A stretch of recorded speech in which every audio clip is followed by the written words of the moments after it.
3장 그 직무 설계로 들어왔죠. 지난 시간에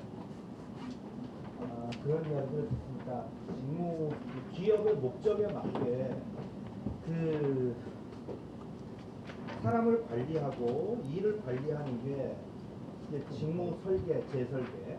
뭐 처음에 기업을 만들 때는 직무를 설계하는 것이고, 두 번째, 세 번째 이제 기업이 만들어지고 나서 그 조직의 운영이라든가 기업 내에 있는 사람들의 역할들을 재조정할 때는 재설계가 되겠죠.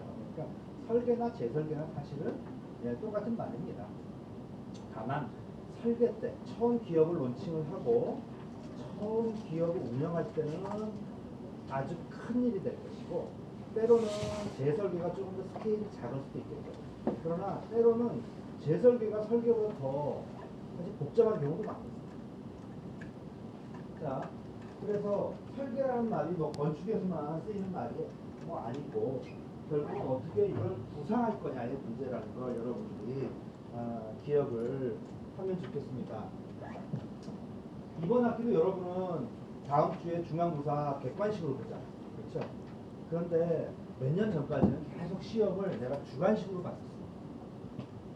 주관식으로 봤었고, 중간고사 때 주관식의 문제는 딱 두 가지를 미리 보통 뭐 개강하고 얼마 안 돼서 예고를 했었어요.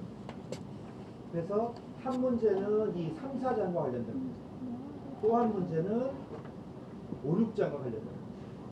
그래서 내가 3, 4장의 문제라든가 5, 6장의 문제 두 개 중에 하나를 그 선택해서 여러분들이 쓸 수 있도록 미리 예고를 했었어요. 그럴 때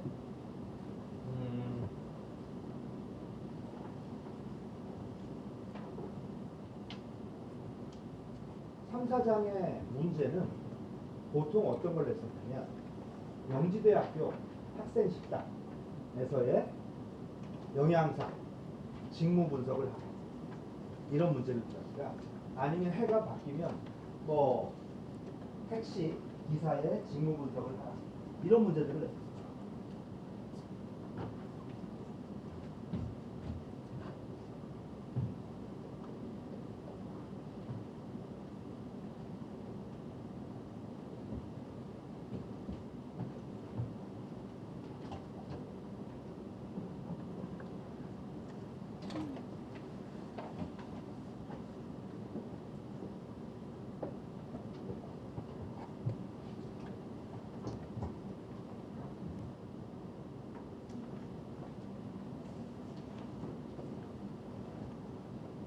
아니면 명지대학교 이정현 교수의 직무를 분석하라 이런 문제도 뭐 크게 다르지 않죠.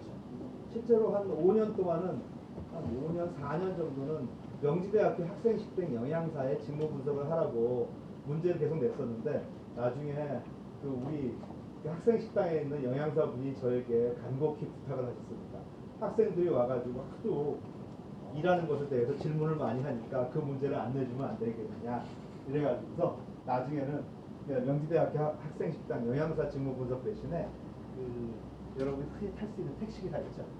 택시기사가 어떤 일을 하는지, 그리고 택시기사가 택시기사로서 업무를 잘 수행하려고 하면 어떤 능력 혹은 지식, 역량, 그래서 KSA가 필요한지 등등을 쓰는 문제들이었습니다. 그게 이제 직무 분석 관련된 3, 4장과 관련된 주요 내용이고, 그리고 나서 5, 6장의 문제는 보통 어떻게 냈었냐면, 예를 들어서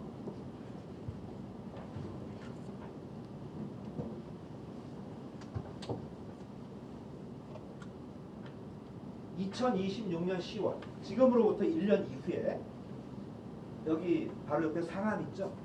네, 월드컵 경기장 근처를 상암이라고 부르잖아요. 네, 상암 쪽에 별 5개짜리 5스타 호텔이 생긴다. 그런데 당신이 그 호텔의 인적자원관리 담당 임원으로 미리 내정되었다. 임원인 당신은 이 호텔 개장에 맞추어서 향후 1년 동안 어떤 일을 할 것인지 설명하라. 이런 문제.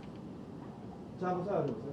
1년 이후에 상암에서 5스타 호텔이 개장되는데 그것에 인사관리 담당 임원으로 여러분이 내정됐어. 그러면 여러분은 1년 후에 호텔이 제대로 오픈되고 가동될 수 있도록 어떤 노력을 해야 될까? 문제가 어느 정도 이해되죠? 네. 이런 문제들을 자, 그와 관련해서 보시면 한번 이걸 한번 생각해 보세요. 상암 호텔 5스타 500개 객실 1년 후에 개장 예정. 사람을 뽑고 준비하도록 하는 게 전적으로 사실 거의 대부분 임원인 여러분의 권한이에요. 그러면 어떤 일을 해야 할까? 몇 명이 필요할까요? 어떤 직종에 어떤 사람들이 몇 명이 필요할까? 그 사람들을 어떻게 스카우트할까? 어떻게 교육시키고 준비시키고 어떻게 일을 시키면 좋을까? 사실은 이게 3장과도 연결되지만 4장과도 연결되는 거죠. 지난 시간에 애덤 스미스의 독보론 이야기, 근원 이야기 했었죠. 근원 이야기 했었는데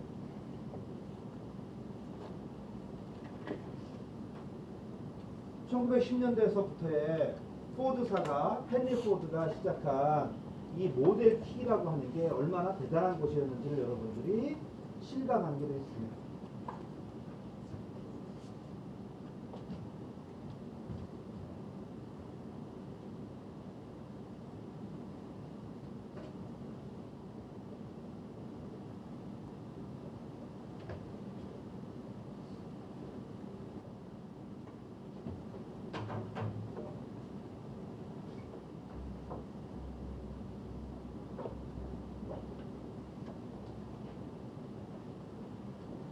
위키피디아에 한번 쳐볼까요?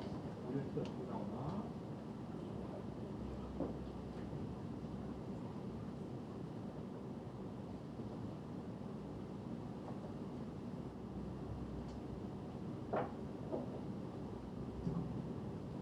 자, 여기서부터는 1908년도서부터 27년까지라는 거, 8년이라고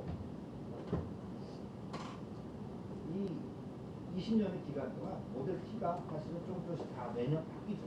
예. 그래서 미국의 자동차 시대를 열다. 실제로 미국의 자동차 시대를 연 모델입니다. 그래서 당시에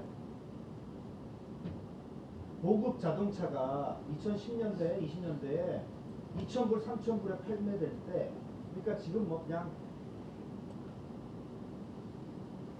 2억, 3억이라고 생각이 들었고요.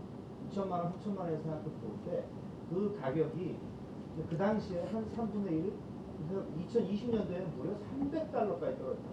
그러니까 초기에 이 모델 T를 팔 때에도 경쟁차에 비해서 절반 이하의 가격이었는데 다시 또 그 가격이 계속 생산을 하고 원가가 떨어지면서 초기 판매 가격이 다시 3분의 1로 떨어져요. 그러니까 어마어마하게 가격이 떨어지면서 일반인들이 사기 쉬운, 살 수 있을 정도로 저렴한 가격으로 떨어진 거죠. 그래서 $300라고 하면 2025년도 기준으로 약 3,300불. 대략 뭐 하나로 계산을 하면 뭐 1,000불이 150만 원이니까 대략 한 450만 원에다 한 500만 원 정도? 네. 그 정도라고. 자, 지금 여러분 500만 원 가지고 차를 살 수가 거의 없죠. 거의 없어요. 인도의 타타그룹에서, 그러니까 한국의 그 대우자동차가 망하고 분해되면서 대우자동차의 상용 부분을 타타그룹이 인수한 적이 있어요. 그래서 지금도 인도의 그 굴지에 손에 꼽히는 재벌 중에 하나가 타타거든요. 근데 타타그룹에서 인도가 워낙 인당 GDP가 낮으니까 낮은 차를 생산하기 위해서 노력을 했고, 때로는 한 500만 원대 차들을 생산해갖고 실제로 팔았어요. 500만 원. 그러나 한국에서는 지금 가장 작은 차가 어떤 차죠? 한국에서 가장 작은 차?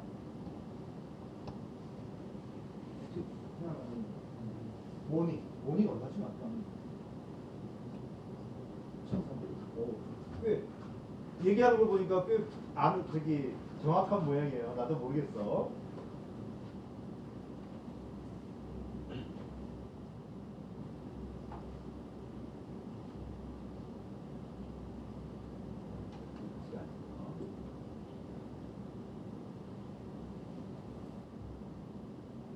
그러네. 거의 맞췄어. 1,400만 원. 그러니까 한국에서 파는 차 중에 가장 싼 차가 1,400만 원. 그런데 지금 가격으로 500만 원에 팔았다. 사실 대단히 싼 거죠. 대단히 싼 거고 아마 전 세계에서 가장 싼 가격이고. 자, 이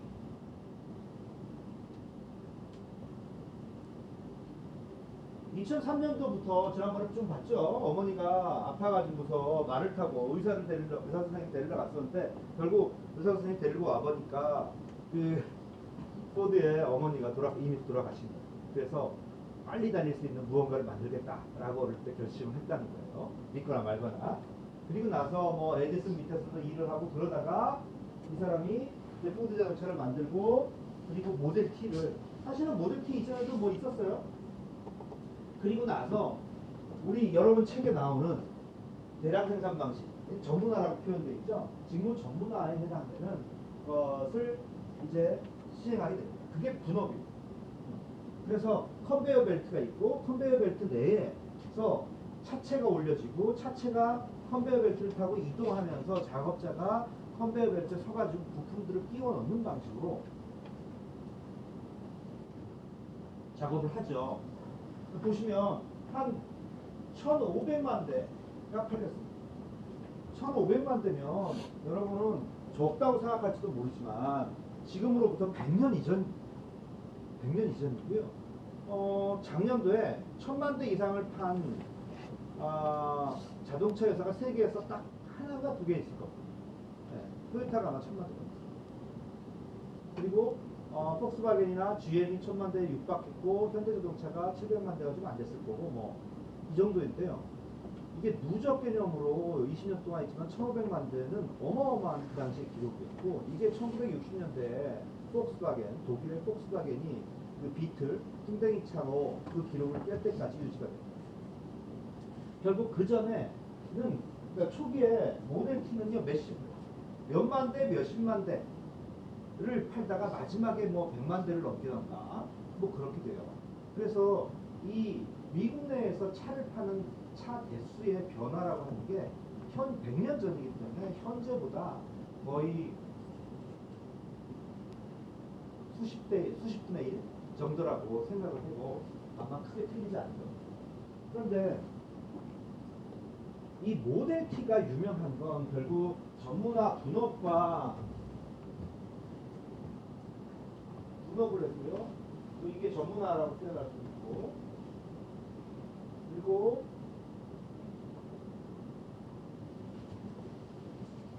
컨베이어 벨트 시스템에 의해서 사람은 작업자로 서 있고 예를 들면 무언가 컨베이어가 움직이고 그 위에 차체가 있으면 차체에다가 계속 부품들을 장착하는 방식으로 되면서 어마어마한 성공을 거두게 되죠. 그러면서 이게 결국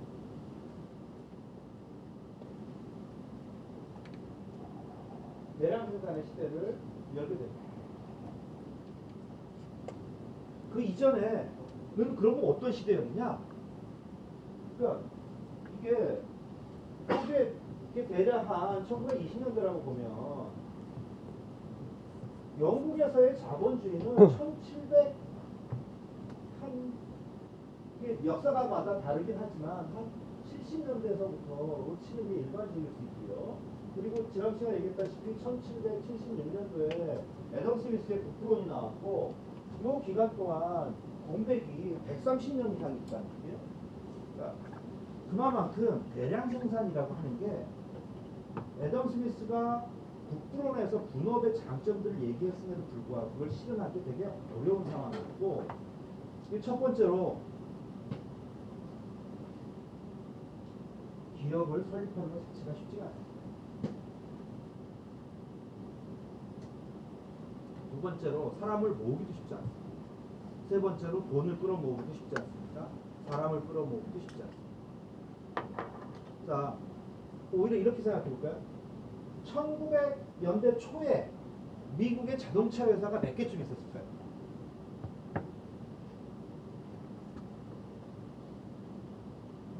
짐작을 한번 해보세요. 지금으로부터 100년 전쯤 혹은 110년 전쯤에 미국의 자동차 회사가 몇 개쯤 있었을까요?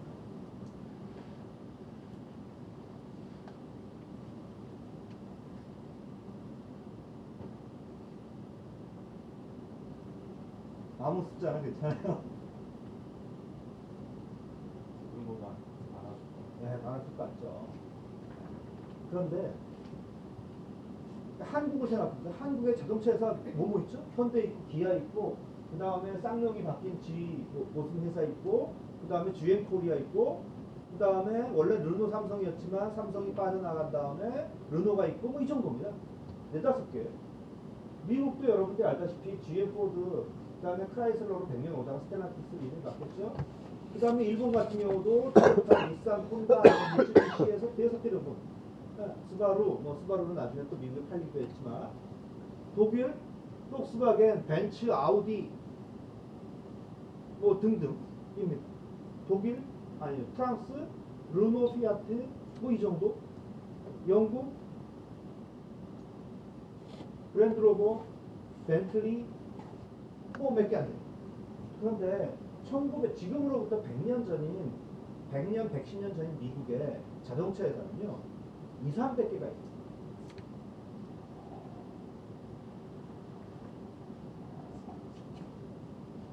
자, 이때 포드가 모델 T를 가지고 그럴 때 자동차 회사가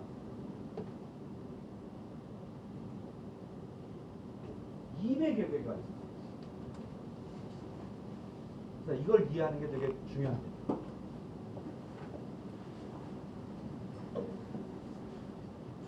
즉 200여 개라는 얘기는 미국의 주가 한 50개 되죠. 50개 되는데 그 중에서 사람 별로 안 사는 주 한 20, 30여 개를 빼면 주마다 큰 주에다 주마다 10개씩 있어요. 자동차 회사. 그런데 이 200여 개의 회사가 각각 만드는 자동차의 개수는 기껏해야 월 몇 개에서 몇십 개, 아주 큰 데는 몇백 개, 한 달에 몇백 개를 만드는 1년에 예를 들면 몇천 개를 만든다. 그렇죠? 그 정도로 자동차 회사라는 게 대규모화되지 않고 성장하지 못한 초기의 모습. 자, 자동차의 그 역사와 관련해서 이것도 뭐 논란이 있습니다. 예를 들면 프랑스는 자기네들이 먼저 만들었다 그래요. 르노인가 뭐 어디에서 뭐 먼저 만들었다 그러고요. 그 다음에 독일은 저기 벤츠가 제일 먼저 만들었다 그래요. 근데 뭐 역사책을 보면 벤츠가 더 먼저 만든 거를 인정하는 경향들이 좀 높아요. 그게 1800 내가 그냥 기억하기로 한 60년대 70년대 이쯤 되니까 60년 그러니까 3, 40년 정도 자동차가 만들어졌지만 이 2010년 1910년까지는 그냥 기술이라는 것 자체가 처음으로 나타나고 시작되는 상태입니다. 즉 기준이라는 게 없어요. 표준이 없는 상태. 그러다 보니까 우후죽순 새로운 무언가에 대한 관심들은 폭발했고 그 관심이 투자로 이어지거나 하면서 기업들은 많이 생겼어요. 예를 들어서 1820년대에 생겨난 그러니까 저기 리버풀과 맨체스터를 주행했던 승객을 실은 이 기차가 사람을 싣고 다니는 기차가 유럽으로 퍼지는데 한 3, 40년 정도 걸렸고요. 그 다음에 미국으로 퍼지는데도 한 50년 정도 걸렸고 1800년대 말에는 결국 일본과 한국까지 퍼지죠. 기차는 표준화가 오히려 되게 쉬웠는데 자동차는 훨씬 더 다양한 방식의 자동차가 나오면서 전기차도 나오고요. 그 다음에 여러분 지금도 북한 그 유튜브 보시면 기름을 넣지 않고 다니는 차가 있어요. 혹시 어떤 걸 동력원으로 해서 그 차가 움직이지 않을 사람 있어요? 기름이 아니고 북한. 혹시 들어본 적 있어요? 북한의 차 중에서 기름 안 넣고 전기 안 넣고. 아는 사람 있어요? 나무. 나무를 태워가지고요. 그걸로 열이 나고 그걸 움직이는 목탄차라는 거예요. 그 정도로 사실은 자동차의 에너지원이 될 수 있는 건 참 여러 가지예요. 여러 가지. 석탄을 넣어서 할 수도 있고. 그러던 200개의 회사는 결국 다 뭐냐? 마차를 만들다가요. 마차의 발전 형태인 자동차를 만드는 데도 뛰어든 회사들이에요. 대부분. 그래서 여러분이 생각하는 자동차는 하늘에서 뚝 떨어지라고 생각하지만 그 당시의 사람들은 엊그제 한일포드에 그 동영상에서 잠깐 나타났었지만 헨리 포드라고 하는 사람이 차를 만들어 가지고 미시간에서 차를 몰고 다니니까 소음도 크고 길을 지나가는 마차들이 깜짝깜짝 놀라는 거예요. 말들. 그래서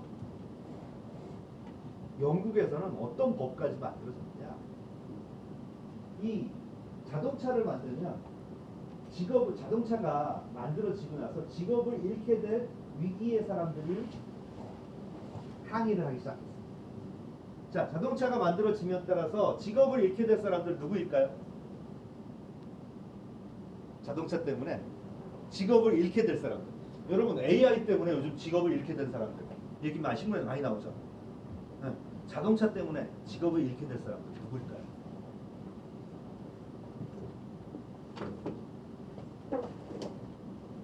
생각이 잘 안 나요? 생각나요? 자동차가 보급되면서 직업을 잃게 될 사람 대표적으로 누굴까요? 마부인. 그래서 1800년대에 영국에서는 마부들이 시위를 벌이면서 항의를 정부에 하면서 뭐라고 얘기하느냐? 저 시끄럽게 소리를 지르면서 다니는 저 자동차라고 하는 것들이 도로를 달리면서 우리 말들을 놀래킨다. 그래서 자동차가 주행을 할 때에는 자동차 앞에 사람들을 세워가지고 자동차가 온다는 걸 알리고 많이 덜 놀래도록 조치를 취해야 된다. 이런 식의 항의를 합니다. 실제로 그래갖고 그 법이 통과되기도 해요. 한 번도 여러분 거의 들어본 적이 없죠. 자동차 앞에 사람을 세워가지고 그 당시에는 길에 마차들이 많이 다니니까 말들이 놀라지 않도록 앞뒤에 차의 앞뒤에 사람을 세워서 그렇게 해서 자동차를 운행하지 않으면 자동차가 다니지 못하도록 하는 법을 만들어 통과시키고 아주 유명한 일화예요. 자, 그런 식의 결국은 새로운 기술이 나타나게 되면 기존에 있던 어떤 그것을 대체하거나 그것보다 하위 틈에 종사하는 사람들의 직업이 대단히 위협을 받아요. 그러면서 항의를 한다든가 새로운 기술이 나타나지 못하도록 하는 경우들이 많이 있어요. 자, 여하튼 포드는 컨베이어 벨트 시스템을 이용해서 직무 전문화에 새로운 장을 열었고요. 그러나 130년의 지체 현상이 벌어지도록 저 포드가 컨베이어 벨트 시스템에 의한 모델티를 생산하기 위해서 어마어마한 사람을 동원해야 되고요. 즉 바퀴를 끼는 사람, 유리를 끼는 사람, 시트를 좌석을 넣는 사람, 엔진을 장착하는 여러 사람들 예전에 제일 무겁죠. 크레인 같은 거를 이용해서 이렇게 실어야 되니까 이런 사람들이 직무가 다 세분화돼가지고 자동차 회사가 운영이 되니까 차량의 생산 대수는 폭발적으로 증가했지만 또 한편으로 보면 이 거대한 자동차 회사를 구비하고 운영하는 게 대단히 위험한 기업의 경영 모델이자 인적 자원 관리 모델이기 때문입니다. 그래서 여러분들은 직무 전문화 이전에 그러면 이 헨리 포드와 이 직무 전문화가 나오기 이전에 1700년대 후반부터 1900년경까지의 자동차 회사라든가 회사들에서의 제품을 생산하는 방식이 뭐냐? 이거를 보통 수공업이라고 얘기합니다. 수공업은 여기서의 손 숫자, 손을 써서 생산한다는 얘기입니다. 그러나 그것과 반대되는 헨리 포드가 그리고 프레드릭 테일러도 예고했고 애덤 스미스도 예고했고 그게 헨리 포드에 의해서 실현된 대량 생산 방식에서의 저 생산은 수공업, 즉 손에서 의해서 하는 게 아니라 기본적으로는 기계와 설비, 장치에 의해서 하는 것이 깔림. 즉 전기에 의한 어마어마한 동력의 공급, 그 다음에 컨베이어 벨트 시스템, 그 다음에 되게 중요한 게 측정하는 도구예요. 오늘 내가 몇 분 늦었잖아요. 그렇죠? 그런데 그래도 여러분들이 제 시간에 많이 왔어요. 그 가장 중요한 이유 중에 하나는요. 시계의 생산과 시계의 공급. 여러분은 아침에 시계의 소리 듣고 일어나요? 시계를 켜요. 그렇죠? 휴대폰이죠. 자, 지금 알람 시계 쓰는 사람. 1980년대 중반 이후에 모토로라의 벽돌폰이 나왔고, 그리고 스마트폰은 2007년도에 나왔습니다. 그 전까지는 다 사람들이 시계를 썼어요. 여기 시계를 쓰다가 아니면 괴종시계라고 하든지 알람 시계를 썼어요. 그런데 1900년 경에 혹은 1800년대 후반에 시계를 가지고 있는 사람이 몇 명이나 있어요. 그렇죠? 그럼 일어날 때는 어떻게 일어났을까요? 부모님이 깨워서, 닭이 울어서.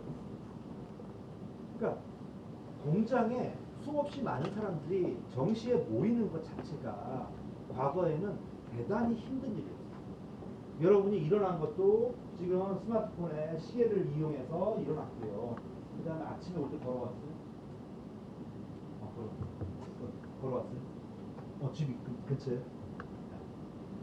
많은 학생들은 그러나 지하철을 탄다든지 버스를 탄다든지 택시를 탄다든지 차를 운전한다든지 이래서 왔어요. 근데 그러한 장치들이 다 없습니다. 차라고 하는 것도 1990년대 이후에 나한테 동화됐고, 지하철 이런 거 아예 없었고, 전차라고 하는 거는 정말 대도시 몇 개, 영국이라든가 파리라든가 몇 개만 있었던 진짜. 1800년대 후반에 영국에서 최초로 런던에서 지하철이 개통됩니다. 그러나 미국에서는 거의 뉴욕을 제외하고는 거의 없었죠. 그래서 이 헨리 포드가 대량 생산 방식을 연 그 이전의 공백기를 이해를 해야 이 헨리 포드의 대량 생산 방식이 얼마나 대단한 건지, 그리고 얼마나 헨리 포드 개인이 이 모든 걸 한 게 아니라요. 주식회사 제도가 만들어지고, 에디슨이 전기를 만들고, 그 다음에 미국을 예로 들면 남북전쟁을 통해서 남부의 노예가 해방되면서, 흑인 노예가 해방되면서 수백만 명의 흑인 노예들이 북부 헨리 포드가 있는 미시간, 그러니까 미시간은 자동차의 메카라고 할 수 있습니다. 미국에서. 그런데 미시간을 필두로 해서 뉴욕, 그 다음에 펜실베니아, 그리고 오하이오, 인디애나, 일리노이, 예를 들면 위스콘신, 미네소타, 뭐 이쪽이 다 미드웨스트라고 부르는데, 이 공업이 발달한 주로 남부에 있는 이 흑인 노예들이 이동하도록 해야만 사실은 자동차 회사는 어마어마하게 많은 종업원들을 뽑을 수가 있어요. 그러니까 이런 정치적인 변화, 그 다음에 기술의 발전, 그 다음에 주식회사 제도의 성리를 통한 거대 자본의 그 조달의 가능성이 실현되는 거, 여러 가지 현상들이 맞아떨어지면서 대량 생산 방식을 열었다라고 생각을 해야 되고요. 그렇게 해서 1910년대, 20년대에 대량 생산 방식은 자동차로부터 시작해서 모든 업종으로 퍼져나갑니다. 모든 업종으로 퍼져나가면서 중요한 것 중에 하나가 아까 얘기했던 정확한 시계, 그 다음에 정확한 측정 도구. 즉 여러분, 머리카락 하나에 굵기는 어느 정도예요? 지금은 찾아보면 다 나옵니다. 그리고 몇 나노, 요즘 반도체 보시면 HBM이나 하는 거 반도체라든가 공정을 보면 그 반도체 기판에 회로의 선이 2나노, 3나노까지 갔습니다. 나노면 1cm인가? 예, 뭐 100만 분의 1인가? 뭐 그렇죠? 그런데 100년 전에는요, 1mm를 정확하게 측정하는 것도 간단치 않았어요. 그런데 대량 생산 방식이라는 건 앞에 만든 차와 뒤에 만든 차가 부품이 똑같다는 거예요. 저 수공업이라는 건 뭐냐면 어제 만든 차와 오늘 만든 차가요, 사실은 잘 뜯어보면 규격이 달라요. 철판을 잘라야 되는데 철판을 손으로 자르면 당연히 삐뚤삐뚤가 있어요. 지금은 당연히 어마어마한 정밀도를 가진 대형 프레스가 쇠판을 찍어내기 때문에 어제 만든 차와 오늘 만든 차의 부품의 크기가 똑같지 않아요. 대량 생산 방식이 가능하려고 하면 이렇게 측정 도구, 절단 도구 이런 것들이 구비가 돼야 되는데 1800년대에 그게 없어요.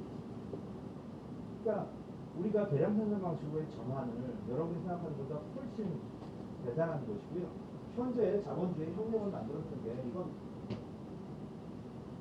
자 그래서 성립이 됐는데 그럼에도 불구하고 대량 생산 방식이 가지고 있는 위험들을 생각해요. 자 지금까지는 예를 들면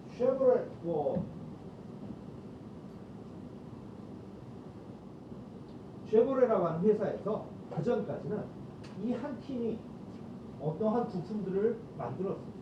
그런데 대량 생산 방식이 이제 도입되면 컨베이어 벨트 시스템이 이렇게 이루어지고 여기 이제 이 작업자는 타이어 끼는 일만 합니다. 이해되죠? 아침에 출근해서 계속 오는 차체에다가 타이어만 껴요. 하루 종일. 이 작업자는 일하기 쉽겠죠. 신입사원 아무나 데려다가 끼라고 해도 아마 조금만 알려주면 낄 거예요. 그러나 이 사람은 그 일만 계속하면 어떤 생각이 들까요? 그 일의 미래가 비전이 밝을까요? 그러지 않겠죠. 너무 단순한 일이죠. 자, 여러분이 이걸 한번 생각해 보세요. 자동차 회사에서 한 부서 타이어 끼는 일만 평생 하는 사람과 다른 부서 여러 가지 부서를 몇 년씩 근무하면서 여러 부서의 자동차 회사의 여러 부서의 일을 경험한 사람의 은퇴 후에 진로가 달라집니다. 아마도 타이어만 꼈던 사람은 글쎄요 타이어 껴주는 타이어 프로 이런 데 취직할 수 있으니까 그것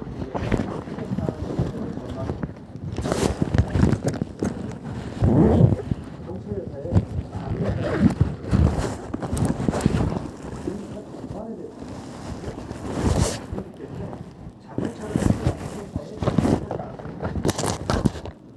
아니면 여러분 고속도로 달리다 보면 이런 거 본 적 있을 거예요. 그 자동차 색이라든가 혹은 찌그러지거나 그러면 펴주거나 뭐 이렇게 간단한 수리해. 고속도로에서 본 적 있어요. 도색이라든가 사고 나가는 뭐 조금 찌그러지거나 색깔이 변색되거나 하면 이렇게 차 안에 세워놓고 해줍니다. 이렇게 하는 사람들. 자 그렇게 이제 자동차 이 모델 T가 여러 제품을 대량 생산의 시대가 있는데 이게 1920년대, 27년으로 아까 끝난다고 했던가요? 예, 그렇습니다. 반면에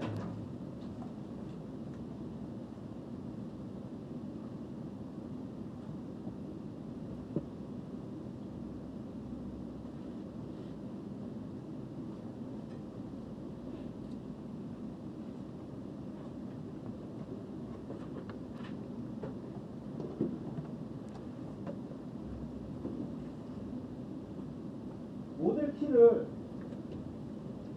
1500만대 생산하고 2027년도에 결국 단종되죠. 단종을 강제적으로 시킨 겁니다. GM.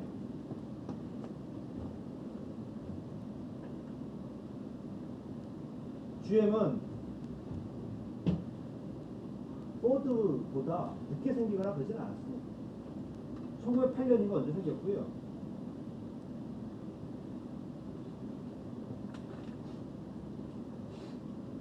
예전보다 훨씬 브랜드가 수십 개였는데 2008년도 경제위기 이후에 브랜드를 대폭 정리를 했습니다. 그런데 GM에서 가장 오래된 브랜드가 뷰익입니다. 뷰익일 거고요. 그리고 여러분 너무나 잘 아는 쉐보레. 한국에서도 쉐보레 팔리죠. 네, 많이 팔렸습니다. 쉐비라고도 불리고 쉐보레. 그 다음에 아주 고가의 차인 히델라. 그 다음에 GMC는 일단 픽업 트럭. 즉 앞에 두 사람이 앉고 뒤에는 트럭처럼 짐을 실을 수 있는 그런 차량입니다. 그것 이외에도 뭐 되게 많았어요. 많았는데 대부분 정리했고 이게 있는데 사실은 폰티아 있습니까? 여러분, 도로에서 보면 소리 무지하게 내면서 달리는 자동차 있죠. 젊은 사람들이 속도 내면서. 예, 그러한 차들이 대형 그 자동차 회사에는 브랜드가 하나씩 있습니다. 그래서 GM이 소비자들에게 이제 모델 T에게 질렸기 때문에 예를 들면 돈 많은 사람에게는 캐딜락을 추천하고 평범한 가정에게는 쉐보레를 추천하고 그리고 농부들에게는 GMC 픽업 트럭을 추천하고 그리고 예를 들어서 조금 완전히 부자는 아니지만 은퇴하고 꽤나 돈이 좀 있고 안전한 걸 좋아하면 뷰익이라든가 올즈모빌을 추천하고 이런 방식으로 즉 소비자의 얘네들 구호 자체가요